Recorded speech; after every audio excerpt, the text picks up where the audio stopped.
আমরা একটা সাপ রেস্কিউ করলাম চন্দ্রগোড়া। তো কিছু লোকে ওকে মারবে বলছিল, তো আমরা মারতে দিইনি। তো তখন ওখানে তো ভিডিওটা হয়নি, ওখানে সবাই বারণ করছিল। তো আমরা এখন সাপটাকে ছাড়তে যাচ্ছি, তো তার ভিডিওটা ভাবলাম করে সবাইকে একটু দেখাই। দেখো এটার মধ্যে আছে সাপটা। এখনটা একটা লাঠি নিয়ে আয় ভাই, লাঠি নিয়ে মাথার দিকটা চাপ, হঠাৎ বেরিয়ে আসবে।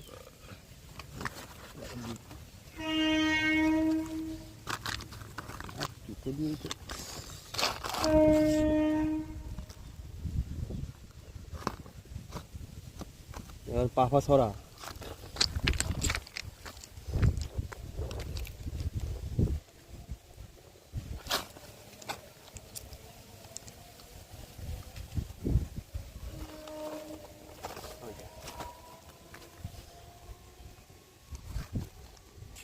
সব